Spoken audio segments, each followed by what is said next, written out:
You are listening to Inside the Hive on the All Hornets podcast network, one podcast feed with multiple shows, making sure we cover the Charlotte Hornets from every single angle.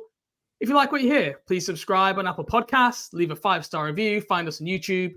The All Hornets podcast is affiliated with the Fans First Sports podcast group. On today's show, we're joined with Mike Scotto of Hoopshype, who is joining me in Chase to talk all things trade deadline. We are under a month away now from the trade deadline.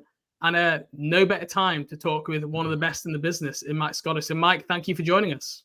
My pleasure, fellas. Thank you both for having me. Hope you're both doing well with the start of 2024 upon us.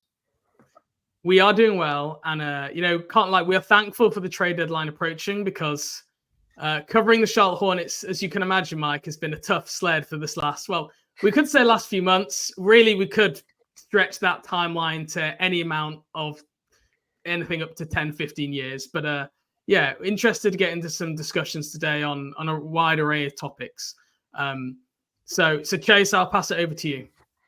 Yeah, thank you again, Mike, for joining us. Both of us were really looking forward to this interview today. I think our listeners are going to get a lot of valuable insight from you from it too. So thanks again for coming on. But I wanted to start with a little bit of your personal background and how you got into NBA journalism and as a whole, because I find that people that are in this industry always get into it in like a different way. Some people grow up knowing they want to be a sports writer or work for a team. Some people are like former players and coaches that break into it after they get out of the game that way. How did you get into NBA journalism? And I guess when did you know that this was the type of career path that you were going to pursue? Well, I always tell everybody I should have played in the NBA first. I think that, that was my mistake. That's what happened. I grew up wanting to play in the NBA, obviously, but the percentage of 5'10" Italian-American point guards in the NBA isn't high. You don't usually see you don't hear a lot of shoot the three Nunzio or give it to Carmine for the three. It's not really, it doesn't usually come Ryan up. Arcidiacono is holding the flag for you guys. He's carrying it. Yeah, I know. I mean, Danilo Gallinari's still around. We tried to claim Paolo Banchero for the Olympics and, down the line in the World Cup, but that didn't happen. But, it's all good. For me, I started out, I went to Hofstra, which is Hofstra University on Long Island. And, I studied journalism and speech communications. I graduated with a dual degree. People always ask me, why'd you do that? I said, well, if anything, I could go into public relations if I ever wanted to or something else. But I always wanted to do, if I wasn't going to be an NBA player, I wanted to do interviews with people, either like sit down interviews on TV or be a reporter. And I was blessed to be able to do that. Like after college, I started a Real GM for a little bit. I did some stuff with SNY.TV when they were starting to cover the Nets when they went to Brooklyn for a little. Then I went to Sheridan Hoops with Chris Sheridan for a couple of years while that was there. Then I went to Basketball Insiders, and I incrementally made my way up. And then I had freelanced a little bit for the Associated Press too. And then I would say it was I think it took like 7 years while having a day job and multitasking and doing writing as well at night and going to games after work. By year 7, I think it was, that I joined The Athletic, and I split between the Nets and covering the NBA nationally. And then ironically, in the pandemic of 2020, I was able to join Hoopshype, and it was a great fit. For me, having the podcast, having the ability to kind of be the guy there, it's helped me grow. And it's a pretty well-respected site. A lot of people use it for news, and it's helped grow, my own brand. And I would just say that, like, incrementally. But I would say I just remember like I used to work like at NBC as a video editor during the day. And I'd be like trying to, text people and stuff and get work done that way while I was working. I don't know if NBC enjoyed that as much, but, it came with the territory. Welcome to my world, Mike. Just don't tell my work. Hopefully no one's listening from my day job here. Yeah. And so like that was the biggest thing for me. But it's a lot different now. Like I talked to a lot of younger riders now, and the access rules are different. There's a tier system now, 1 and 2, for credentialed media. And thankfully, I've been able to obviously do this now. This is my, I want to say 13th year. And, I've been able to have like tier 1 access, but for some people that are younger and starting out, it's a totally different ball game. You have to try to find a different way to get in. And as a member of the Pro Basketball Writers Association, I've definitely had these conversations with some of the board members. And, one day if I end up joining the board at some point, I definitely want to try to help more like younger writers come in, because I think they need mentorship, and I think guidance and opportunities, because now it's harder to get that locker room access than it was before. Yeah. I'm really happy you told that story, because that was a long grind, right? You went through a lot of different outlets there. It doesn't sound like it was straightforward by any means. I feel like you're the Ish Smith of journalism. Like how many different outlets do you play for? Well, thankfully, that's the thing. Thankfully, like with Hoopshype, I found a nice home, and great. I've been able to work out like good contract talks with them. And but to Chase's point, nobody's path is certainly similar. And hopefully continue to do it going forward. And also, it's like right place, right time, relationships. Like I remember when I was a real GM, I saw Woj, and we talked, and we've become friends since. And he always told me it was about relationships in the business. And it took me years down the line, but I understood what he meant by that now. Because as I develop more relationships over time, and you learn who you can trust and who you maybe have to double check more and things like that, the intel game is a little bit easier to sift through. Because there's a lot of times, a lot of people will tell you stuff, but it's not about getting stuff. It's about doing the legwork and digging through to see what's real and what's not. That's when it gets, the nitty gritty. And the unfortunate thing is, a lot of people who consume this media, probably a lot of them don't really mind what is true and what is not. And that's where you get these, strange accounts popping up reporting things that aren't, factually incorrect. So that's why I think when it comes to up ahead of the trade deadline, if you aren't already, make sure you follow Mike, because Mike is one of the people out there alongside, others who will report the right things, and will only do it if it's corroborated, and it will definitely be real. So just saying, for people, make sure that they're following Mike. The reason we want to have you on today, Mike, was to preview a little bit of the Charlotte Hornets trade deadline. But I guess before we even get into that, you've already reported on this a little bit at Hoopshype, is the new ownership. And just, I guess, what are your thoughts on how the Charlotte Hornets' new ownership will potentially affect Charlotte's approach at the trade deadline? Well, I think I don't know how much it's going to affect the deadline. This is what I would say, guys. Coming into the year, my own observation and from within the organization, they thought they had one of the most talented rosters they've had in a while. On paper, I would agree with that. We said the same thing in preseason as well. Yeah, we agree. However, it is not translated to wins, which is always the bottom line. And so with new ownership coming in, I do expect there to be changes within the front office, and potentially if you're going to change the front office, certainly that would include coaching as well after the season.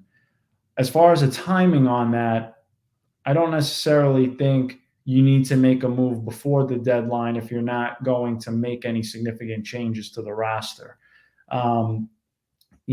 We'll get into the roster and who's got value and whatnot, but the bigger thing I think people are curious of around the league from other executives and coaches I talk to is, will there be more of an appetite for spending in Charlotte now that they've changed ownership at this point officially? And like I said, looking at the record for the team, the Mitch Kupchak era has not resulted in any playoff wins. There have been play-in trips, but not any advancement after that. So many around the league are expecting a little bit of a reshuffling of the deck there when it comes to the front office, and then likely the coaching staff after that. there have been, I guess, murmurs of this. I wouldn't even necessarily say it would be rumors, but some murmurs that there might be front office changes like ahead of the trade deadline or before the end of the season. From what you just said, it sounds like that seems unlikely. There were definitely you call them murmurs. You can call them murmurs, Yeah. rumblings, speculation, whatever you have. But some people wondered if it would be before the deadline. But as of now, when you're a month away, Right. it would logically seem like that's going to be after the trade deadline, with not necessarily a lot of moves for the Hornets, unless they do something that's on the minor scale, that's small. But a blockbuster Hornets trade, I don't know if I'm necessarily looking at that. I would be a little surprised if it happened, because obviously if that's going to happen, you need the blessing of ownership.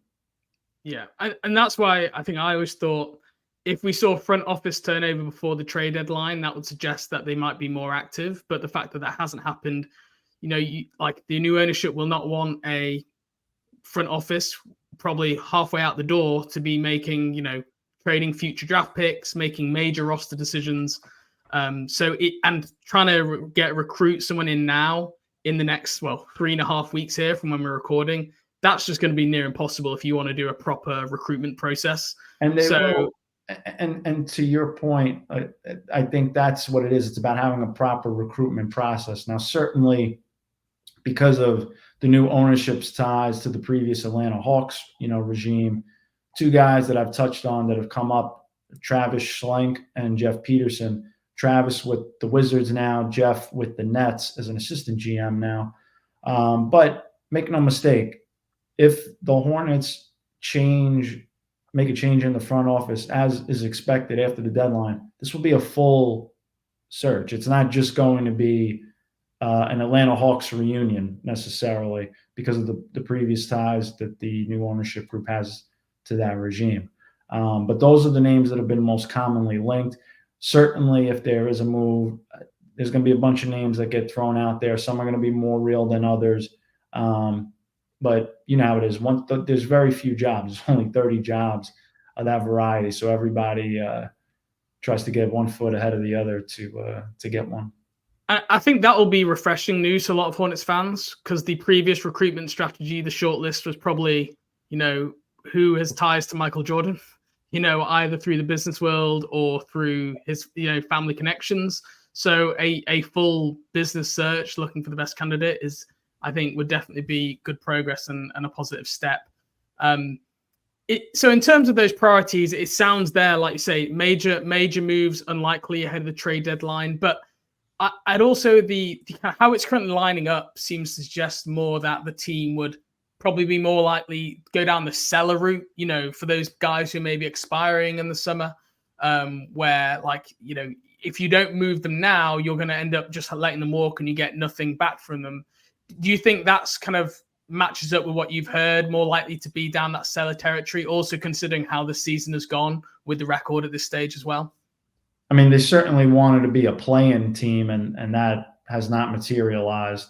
So for them, to me, it's like, I think one of the guys you got to look at is Gordon Hayward, whether, he's potentially tried to be included in trade talks, or if he ends up agreeing to a buyout of some kind. You got to get more minutes for Brandon Miller, in my opinion. To me, when I look at the core of the Hornets, LaMelo Ball when he's healthy, Brandon Miller on the wing, Mark Williams as the center, and that's kind of your core. At the four, you got to juggle between PJ Washington and Miles Bridges. And what's interesting is I do think PJ Washington is going to draw interest from teams. He's on a relatively affordable contract, and when you look ahead to the years that he signed, it's a little more than the full non-taxpayer mid-level.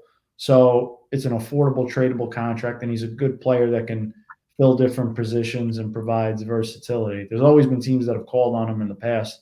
I would expect so again, that he would draw interest. Terry Rozier has always been a guy that's come up in trade rumors as well. I think if you're the Hornets and you do want to go more towards a youth movement, then maybe you look to see what you can get for him and gauge the market on him wouldn't be the first time that's been done. But to me, you're doing this all with LaMelo Ball, Brandon Miller, and Mark Williams in mind as the true foundation of your core. I'm glad you mentioned that, because that's something that James and I have actually spoken about on our last couple of podcasts, is that whatever the approach is going into this deadline, like those three are the ones that fans and could be almost certain are going to be there, February 9th, that next morning after the deadline goes past. But there are still the Hornets are in a weird spot to me where they're obviously not a good team. They don't have much hope of getting into the play-in, but they still have like a handful of players that, if traded, would theoretically be helpful for a competitive team that is trying to make that playoff push. Yeah. If you were to rank this group of players, which is Miles Bridges, Gordon Hayward, PJ Washington, and Terry Rozier, from least likely to most likely to be traded, how would you rank those four? I'll start with a caveat. Gordon Hayward, I think a lot of teams are looking at if he becomes a buyout guy. Really? If they're trying to trade him, it's a little tougher to match the salary, and you'd have to be taking on a contract probably that's got more years down the line than this year. It depends on the player. But I do know that there's an appetite around the league, and people are going to be monitoring if Gordon Hayward becomes a buyout candidate. Time will tell if that happens, but that's certainly in the back of minds of playoff contending teams. Do you think that feels more likely now than a trade, just because of the size and the number of that Hayward contract? Obviously, it's over $30 million. And like you said, the Hornets have been reluctant to take on long-term salary, especially if they've got new front office coming in this summer. Do you really want to be taking on, I don't know, a Jordan Poole or, an Andrew Wiggins, which has got, huge money for the next 2 or 3 years? I would be surprised if they went that route with Hayward. I would be logically surprised if they did and took on more money, looking ahead, given where the franchise is. So I would agree with your assessment there. I think then after that, some of the guys you mentioned, I don't really know how much of a market Miles Bridges would have as a trade candidate, given his contract situation now. And if you acquire him now, it'd be almost tougher to keep him, given the restrictions he has, I believe, on his contract as a guy that took a qualifying offer. So to me, the teams that would want him potentially, if you want to, go sign him in free agency and don't give up an asset. Because you don't retain his bird rights if you trade. If a team are traded for him, they don't get his bird rights, which makes re-signing him that much harder, right? And obviously, he's looking for more than that. That's why he did the qualifying offer and was looking to hit unrestricted free agency sooner than later. Some of the other guys you mentioned, again, ultimately, I don't really think they make moves, but I think PJ Washington is going to draw a lot of interest. I think I would then look at maybe Terry Rozier. Not saying that he's going to get moved, but teams will call and do due diligence. And then you mentioned another player, Chase. Who was the other player I'm missing? It was just those four. We've already got the well, I mean, other than Hayward, I suppose, but the buyout at least seems like a likely route for him, whereas the other guys is nearly impossible to buy them out at this rate. It's interesting on the Bridges topic, Mike. I mean, there's been some reporting around what I think Jake Fisher reported. Executives around the league I don't want to incorrectly quote Jake, but there was some expectation that he would explore his options in free agency. Does that kind of match up with what you've heard? Because obviously the Charlotte Hornets fans been waiting for Miles Bridges. Well, he was suspended for a season, had a suspension at the start of this year. Obviously then took the 1-year qualifying offer. And then if he were to leave for nothing in free agency, I think a lot of people would have quite a sense of bitterness about, waiting for someone who then essentially just leaves. Does that match with kind of what you've heard around the expectations around the league? I certainly don't think you take the qualifying offer to get to unrestricted free agency unless you want to you absolutely want to explore your options. Before the incident where Miles was suspended, I would say that they were still far apart on talks as far as the value.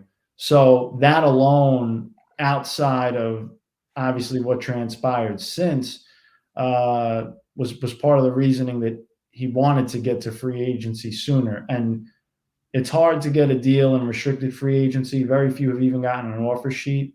Unless you're DeAndre Ayton, somehow, sometimes it happens, but it's very rare. Most times you're either doing a deal with the incumbent team or you're doing a sign and trade. So for Bridges to become unrestricted and go into free agency where he's still putting up numbers, the question becomes who has an appetite for him coming off the legal situation that he has. That's the big question. And that's one that's unanswered at this point and won't be known until down the line. For Charlotte, they clearly didn't have an issue bringing him back. I think the money issue is more where it would be for them. Whereas other teams that have cap space, I think it's the opposite end of the coin where it's, are you comfortable with his legal situation and the public relations, we'll go with coverage that comes with that if after signing a guy who's dealt with the legal situation that he has. Yeah. Well, I think the only thing is in the new CBA, I believe the Charlotte Hornets will have the option to discuss or negotiate on a deal before free agency starts. That's right, isn't it? That's a change in the new CBA. So once the season finishes, they could negotiate with Bridges ahead before other teams. Is that right? Have I got that right? I got to be honest with you. I've always been under the impression that people have negotiations before they're supposed to, but that's just me. I follow. You can't always track tampering. There's other ways people have, I'm sure, gotten around it in the past. But honestly, that's a Bobby Marks, Yossi Goslin capologist question more than me. I don't remember off the top of my head. But they've had him for so many years now. You can easily have that conversation behind the scenes. Yeah. It's very doable. I know you mentioned about Rozier, if they wanted to move him for the youth movement. It's interesting because I feel like the Charlotte Hornets fan base and the organization, to go backwards through another youth movement now, it feels like we've not even got out the last youth movement. Do you think the new ownership do you think they have a sense of direction of where they want to go yet? Or do you think, again, it'll be up to whatever the new front office thinks is best, that they'll just back them? I don't think you buy a team to go into a rebuild. You want to get better. Now, the caveat with Terry Rozier is the Hornets record is what it is with him. They haven't won with him, so what's the difference if he's on the roster or not? It's not a needle-moving player, respectfully. It's more about the core, the young guys, LaMelo, Brandon Miller, Mark Williams. That's your future. What are you building around those guys, and how are you maximizing them? At least in my opinion. And then, Gordon Hayward, I had spoken to Gordon Hayward when he was in town. Yep. You can check that out on Hoopshype. And, I think he talked about wanting to win. That hasn't happened since he's been there, and he hasn't always been healthy either, which he acknowledged. But if that's what he wants, I would logically surmise that there are other options too. So then I don't necessarily think he's back. And so again, it comes back to, you are trying to win. They are going to try to improve and get better, but you're doing it around the core of young players that you have under control. And I would also include PJ Washington in that. And the last thing I'd say on PJ is one of the reasons they signed him to that deal was to have protection in case Miles Bridges left. Yeah, makes sense. Mike, I know you're running out of time with us here. I guess just one last question to leave you with. Are there any players kind of that you've that are on the trade block elsewhere that you think maybe make sense for the Hornets to target? Again, I'm aware these wouldn't be big, Zach LaVine, DeJounte Murray type moves, but this team we talked about in the podcast needs toughness. It needs, some leadership, some culture. And if the Hornets can make a small move here or there to try and address some of that, it also needs some outside shooting.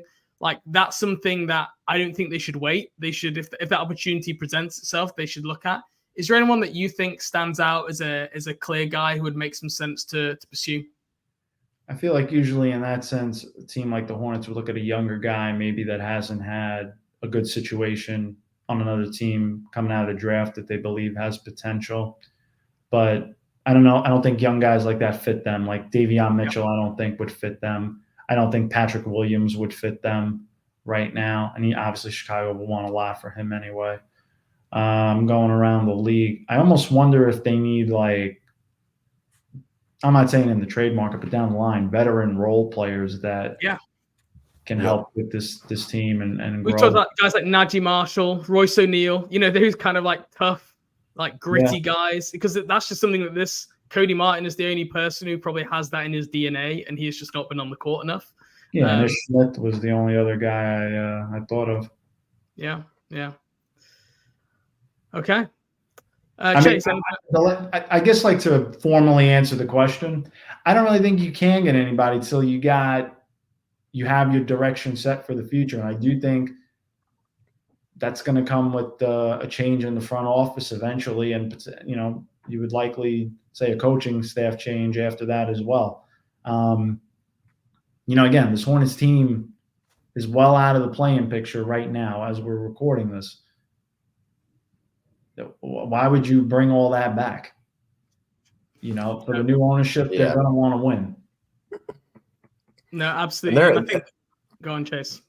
And that's exactly what puts them in such an interesting position to me too, is because it's like they obviously need to shuffle these deck chairs around pretty significantly, but you're not going to like actually do that until you know how you want that to happen, and that they're not going to know how until this current regime is replaced in some way with either a new GM or new staff or whatever that may be. So, I mean, but you could also argue you're never going to be able to get as much for Terry Rozier, PJ Washington, maybe like Nick Richards or something, as you're all going to get right now. So they've got a very interesting predicament ahead of them here in the next month. And I mean, I'm probably in the same boat as you, where now I don't really expect them to do a whole lot either, but they obviously have the opportunity to do so. So, yeah, for sure.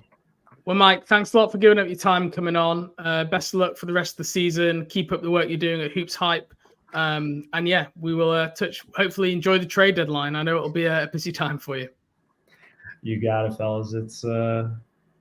It's busy, but it's fun. It's all right now, but when you get to, like, I'd say 2 weeks before the trade deadline, you sleep about as much as a newborn parent. So it gets a little tough. And then I like to catch up on some sleep, and then before you know it, it's March Madness. So I'm looking forward to it. But my pleasure joining you guys. Thanks for having me. You're welcome. Thanks, Mike. Appreciate welcome it. Back anytime. Thanks, Mike.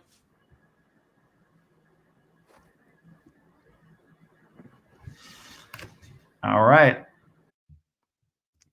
We have just got done recording with Mike Scotto. Chase is still here. We're just going to be a little bit of a debrief after our chat with Mike. And Chase, I'm going to start with two things, right? That interview with Mike made me feel two things. One, depressed as hell. Because I don't think anything Mike will have said there will be popular with the Hornets fan base. It is more sitting on the hands and waiting for things to change and to happen, which it feels like this organization is waiting for pretty much since Miles Bridges' allegations came up, whatever it was, 18 months ago, 20 months ago at this point now. The second part I want to say is I respect Mike a lot for coming on here and not selling false hope and coming on here and selling something, which he easily could have, right? He knew he was coming on a Charlotte Hornets podcast. He could have said, oh, yeah, this person is likely to be traded. This team's interested in the next person, which he knows would be great news to our listeners, like interesting news, would be interesting for us. But Mike's going to give you the truth, right? And the cold, hard truth is, while this front office is there, they're not going to be making any major moves. And I guess this is a good expectation management podcast ahead of the next 3 weeks that everyone can keep this in mind. So those are my two gut feelings coming out of that interview. Yeah, I mean, I'm completely with you. And I went into that kind of being like, I hope Mike is about to come in and tell us that, teams XYZ are dying to trade for Terry Rozier or PJ Washington, and that the Hornets are just going to have to wait and see who gives them the best offer, and then there you go. But it's kind of the exact opposite. And it's not even through the fault of other teams not wanting him. Yep. It's just the fact that the Hornets seem unlikely to do anything of real significance for, I mean, I think the last time they made a big trade at the deadline was in like 2016 when they traded their first round pick for Marco Bellinelli. Like that is like almost a decade ago. Yeah, right. And that didn't even work out. Like, and that is almost a decade ago at this point. It's 2024 now. And it has been quite literally the entire Mitch Kupchak regime that they have not made a big move for a, marquee rotation player at the deadline. Not a big move, really. But, they sold obviously Plumlee, McDaniels last year. Yeah. Then the year before was it Harrell? I mean, in terms of in getting a return, I guess Montrezl Harrell might count, but in terms of who you get in return, like all they've really done is kind of just sell off minor assets that were like slated to walk out the door anyway, like Plumlee on an expiring, McDaniels in a contract year as well. But it seems like that at best is what we're going to get again, maybe with a Gordon Hayward trade or buyout, shipping off some lower end rotation player for a second round pick or whatnot. But I mean, let's start with on the Hayward thing. I have to say, I was a little surprised that Mike almost made it sound more likely that it would be a buyout than a trade. Because I thought that, there would be moves out there such as, the Miami Heat trading Kyle Lowry for Gordon Hayward and a second round pick, or like the Philadelphia 76ers are the team that seem to make the most sense. If they strike out another deals, they don't want to add any long-term salary in the summer. And, there's packages of expirings with Covington and Morris that make sense with second round picks. I agree. I agree with Mike said. I don't think they will likely want to take on long-term salary, even though I do think, I have to say, the reclamation project type player is the guy who I think Charlotte should go after, the Wiggins type. I'm not saying it should be Andrew Wiggins, by the way, because I think there's some serious off-court stuff going on with Andrew Wiggins, which kind of scares me a little bit. But like the Charlotte Hornets just are not in a position to buy on anyone who has like a particularly high stock right now. What they could do is try and make a move for someone where their stock is at an all-time low, and you hope there was just some regression to the mean. And Gordon Hayward could be a vehicle to that, but for Gordon Hayward to be bought out, to then go sign on a playoff team and, to have success in the postseason, that might honestly just finish off this Hornets fan base if that happens. Yeah, that would be, I mean, when they bought out, MKG, Marvin Williams, like at the deadline, what seems like 10 years ago, but I think was 2019 now. That was obviously like a little bit depressing that they couldn't get any return for vets that both immediately signed with teams coming off of that. Marvin signed with the Bucks and MKG signed with Dallas. This would be so much worse because Gordon Hayward, if bought out and then, he becomes healthy and plays the rest of the season after that, would be like a top 6 or 7 rotation player for a competitive team. That is like a seriously valuable piece, especially for a competitive team on a playoff run. Even as a rental on a big contract, like it would be so disheartening for Hornets fans to see that go away and then just pop up in Philly or Golden State or Boston on a minimum contract for the rest of the year and become a similar player to what he'd been showing in Charlotte, even if not better, like in a lower role and better situation on a better team. And the Hornets would be crucified by everybody, or, you rightfully don't trade so. the guy, you then buy him out. Yep. Yeah, rightfully. But that's the thing that it takes 2 to trade, and who has expiring contracts that they can send back for Gordon Hayward? The list just isn't that long in the league. Like the guys that teams are willing to give up to get. So, and whatever your idea of like the player that Gordon Hayward is in your head, you basically need to take 33% of that value for the injury risk that any team takes on when trading for him. No team will be going, oh, well, this is what we get with Gordon Hayward. It'll be, well, that's what we get if Gordon Hayward is healthy, which the track record suggests he is a 50-50 chance if he's going to be healthy in the postseason. So that, that's another thing that will be important to know.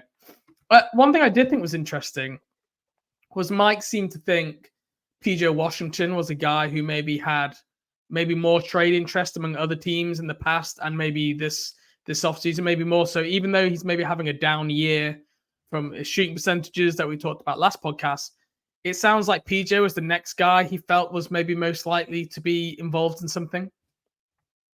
Yeah, and I think that I didn't necessarily expect it, but it does track just given his team-friendly contract now. He Which has is been declining, having by the way. It is a declining right, contract. PJ exactly. Washington. That was a 16, very yeah, very 16.8 well this year. negotiated. Sorry, that was a very well negotiated contract by the Hornets. Probably the only good front office move that they've made in the past like year or so that has allowed them to now keep PJ as one of these like attractive assets going down the line. What did you say his declining contract value was?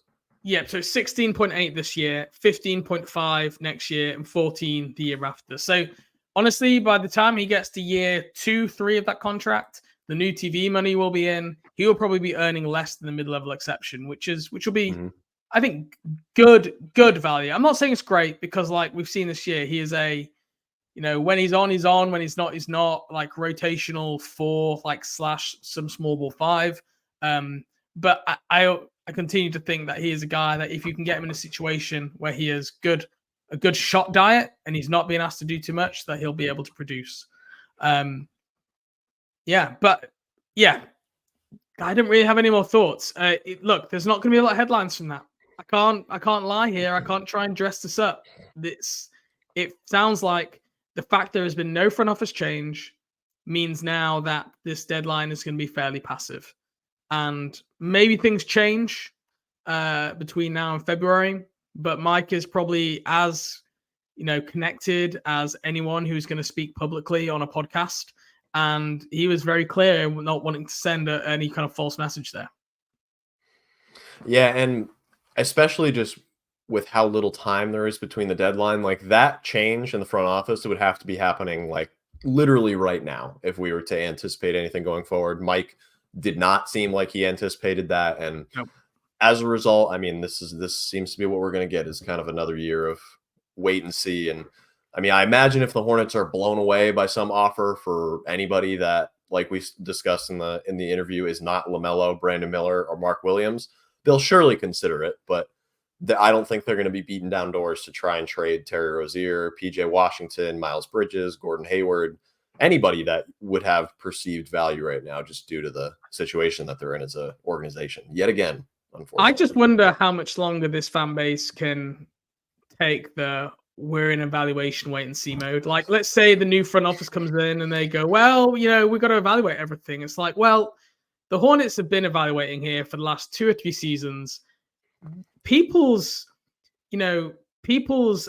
barrier to like is being worn down, like ultra thin, and like at least with activity breeds hope. Now that can compound down the line to not be positive. We know that, but I'm just a little bit concerned that this new front office, when they do come in, are going to take an evaluate approach.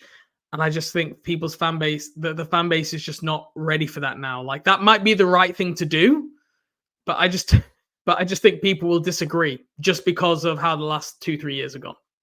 And I wouldn't blame anyone whatsoever for that. I mean, I think you're right that very well could be like the correct course of action, the most responsible thing to do for the new owners once they've really like settled in and gotten to make staff changes on their own. But like there are just like, and I hate to say this, like there are just more things to do in a big city like Charlotte than to go watch a team that, especially at home for whatever reason, just cannot win games consistently. Like, and you see it again, I hate to say this, but you see it when you look around at the stands on the wide shots of the Spectrum Center during games, or when they're dribbling the ball up the court and you see the baseline view and you see the lack of people behind the basket or in the balcony sections or anything like that. Like people's patience is already wearing very, very thin with this. It's not like this has to be the last year of this type of like just downtrodden outlook, like just being like, wait, just wait. We're going to make changes. We're going to move players. We're going to hire new people. Just wait. We're going to evaluate. This has to be the last year of that. They cannot do that again and expect people to turn out for this team without them showing multiple years of like successful basketball to bring people back in. Yeah, and the idea of hope is, I know still like the young core of this team has promised, but just the idea of success still just feels so far away for this team. And some of the most dedicated season ticket holders who I've known, who've had their season tickets for years through the bad times, even some of them are now just coming to the end of their tether where they're thinking about giving them up. And, you know, these guys have survived some of the bleakest seasons, but people's tether is just, they've reached the end of it, right? They're worn down. And I don't blame people. So, look, let's hope Mike is wrong. I really want to say Mike is wrong, and I think he wants to be too. Let's hope the team recognize the situation. Let's hope that they try and get an influx of toughness and defense, or at least try and get some future assets for some of the pieces on this roster.